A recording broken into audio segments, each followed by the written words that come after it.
How Liquid Death reshaped the whole D2C space literally by selling water. In this video, I'll be breaking down their whole marketing strategy as well as their emails, because we wouldn't be an email channel without showing some emails. We'll also be going through some of their content as well on Instagram and their website. So for those of you who don't know, you must be living under a rock if you don't. Liquid Death literally just sells canned water. Now they're doing like flavored stuff, but they literally just started off selling plain water, and they've become over a $1.4 billion brand.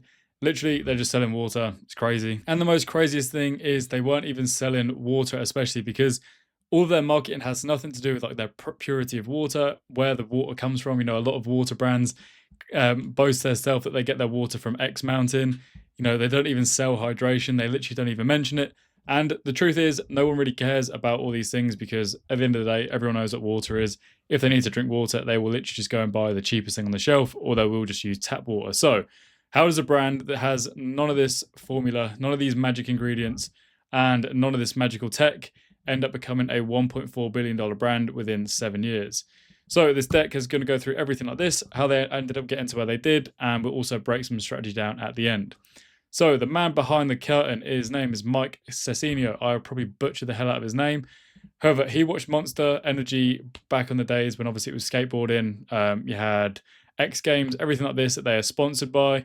You know, and he saw how the crowd went wild when they handed out the drinks for free. You know, they'll be chucking cans out into the crowd and people would go crazy. So for most founders, especially when they're looking at their product or even starting a new product line, a lot of the time people look first at, you know, problems in the market, product market fit.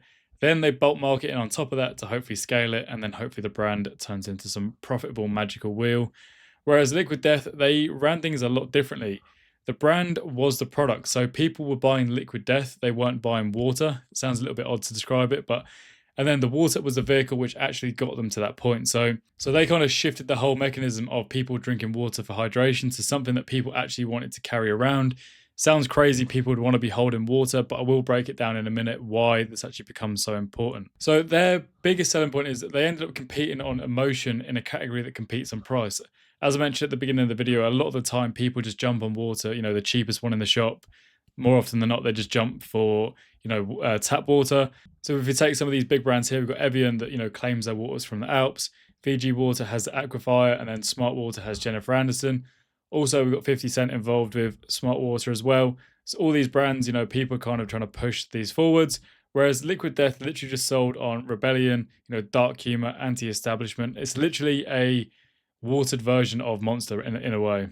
The brand started back in 2017, and Mike ended up launching an ad on Facebook for £1,500, which was probably the same amount of dollars back in the day.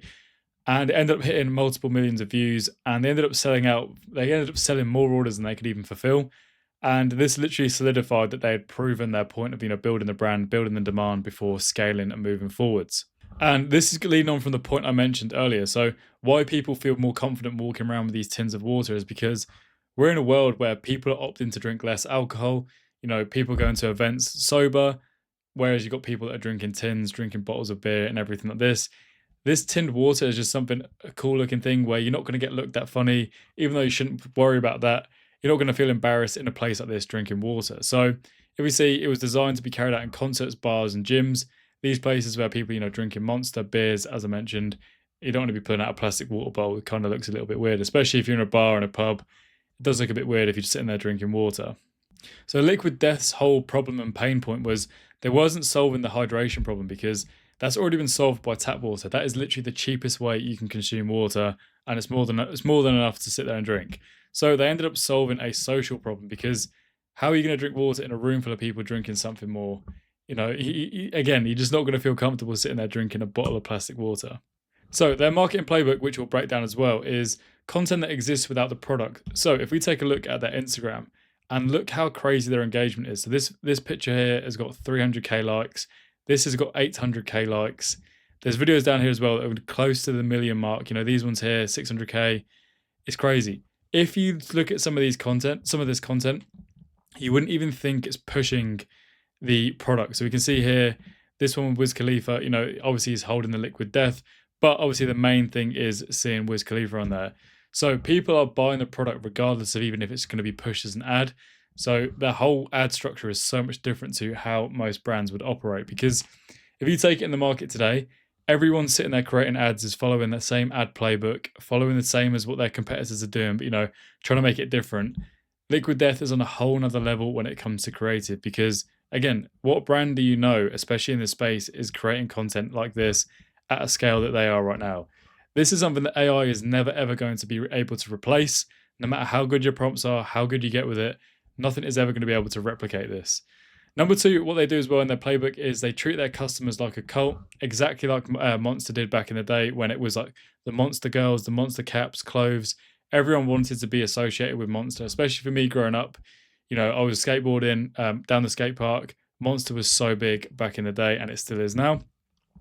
Number three is they never apologize for being the brand they are. And it sounds cliche saying, but the big takeaway from this is the fact that a lot of brands, they dampen down their marketing or they dampen down their voice to fit in today's climate. We are very woke in the minute, and this is something that Liquid Death has never done. I mean, the brand literally has death in the title, for example.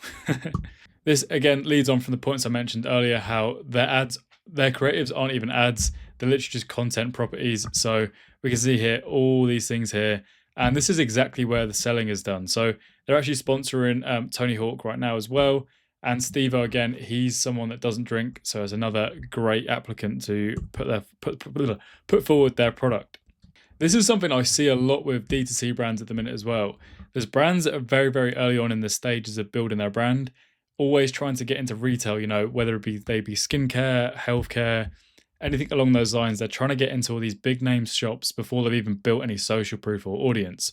Because brands actually end up paying more to be in these stores, which is ultimately going to affect their whole scope of business. Whereas Liquid Death built their whole brand before they even entered into a shop. So they had that instant demand as shops, like they want their product as opposed to we want to be in your store. So the whole dynamic shift is different. And especially with brands as well, you're so limited from going into retail. Like if your product is early on in the stages and you're still messing around with pricing, still trying to find your feet, your price is dictated by whatever that shop's selling it for. So if they bought your product at X price and they're obviously selling it at a competing price, you're unable to go and change your price, reduce your prices, run major sales, because ultimately people won't be shopping for your product in their store. They're obviously going to come for you because you've got the cheapest product. So you really should be building up a massive reputation before you even consider jumping in these shops, because you're only going to get a small sliver of a shelf. Are you going to be big enough to compete with the big brands on these shelves? Probably not. And their numbers prove this whole model easily. I mean, their evaluation's 1.4 billion. Last year, 2024, they'd done nearly 264 million, which is crazy. And they're in over 150k retail stores, which, I mean, this store has literally been going for just under 9 years now, I think it is, which is just crazy.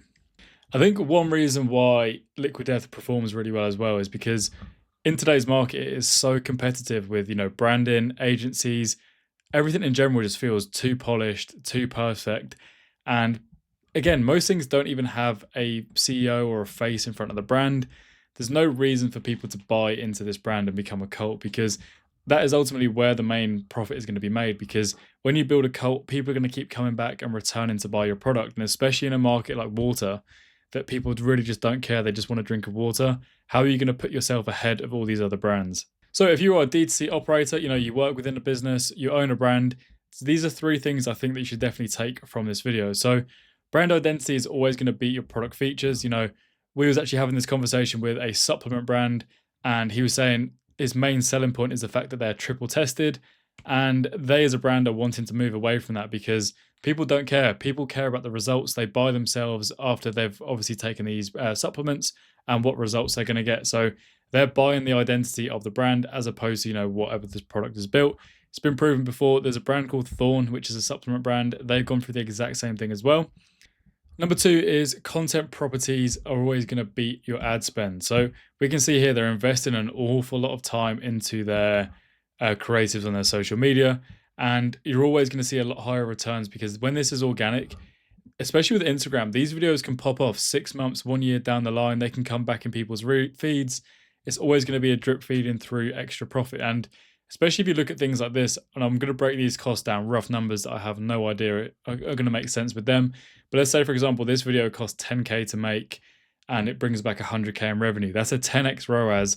that you're not sitting there running ads on, spending more money on. It's going to fatigue. Once this kind of hits its limit, you've literally just got a 10x ROAS literally for free in a way. Lastly, the customer should always be part of your brand. A lot of brands right now, they're looking at their customers as targets, segments. They're not treating their customers as real people, making them feel like they're part of the cult and making them come back for further more products. So let's break down their email marketing and have a look at things. So this is Milled, and it's going to show you the last 30 days of campaigns. And as you can see, every single email follows the exact same strategy. So we can see here, small header, and really good creative. The reason why they can get away with this level of email, so even if we open this up, as you can see, we've got the imagery, header, and then they've just got the exact same call to action with a few more product pictures here. Because they've invested so heavily in their content, all of their emails look fresh, all of them are breaking patterns, all of them are going to catch your eye whether it comes in your inbox. The reason why this email marketing strategy is so successful is because the selling has already happened. People have come from Instagram onto their website and then onto their email flows. The selling has already happened on the Instagram. The email is literally just a mere vehicle to get them onto the website. So if we click this email, just a straight hell yes, they're already going to have people that have sold, they understand the product, they see a new flavor, they're going to go ahead and purchase. There is no selling that needs to be done on these emails. It's literally just about putting the product in front of their face and literally just getting the sale that way. Most email marketers are going to be like, well, you need to have a clear hero, clear call to action, multiple call to actions. But these are for brands that, they need to convince people to go ahead and purchase. Whereas Liquid Death, they've done all that. Nothing else needs to happen for the sale other than putting two and two together. So their whole marketing strategy is so different. And as well, if we jump into their website, I actually didn't get sent a sign-up form, so they might not even be running that. However, they do have a footer down here for the emails, and they don't even advertise their offer.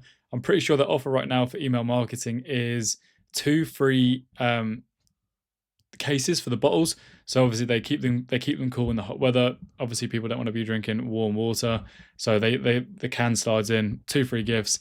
This is a really good offer as well because they're standing out in a massive sea of other brands, because offering a free gift as opposed to 10% off, 15% off, that's just kind of getting boring now, and people are almost kind of expecting this discount now. Whereas when you're giving away a free gift, not only can they make it cheaper, they're probably going to have better margins. It's also pretty cool as well, and it does actually make you want to purchase, because I used to use these sleeves all the time in Australia, and they're definitely worth it. And especially giving away for free, you're definitely on for a winner there. So finishing the video off there, I don't want to leave this on for too long, but if you would be interested in letting us audit your emails completely for free, go through all of your flows, your campaigns, segments, give you a full marketing plan on how we can actually increase your revenue with email, feel free to use a link below. There'll be a Calendly link there. And me and my team will go ahead and audit your emails. And we'll even send you some free campaigns as well, showing you how we structure things, because it's all well and good me saying we can do these things without having the proof in the pudding. So thank you for watching. Drop a like, drop a subscribe, and I'll catch you in the next video.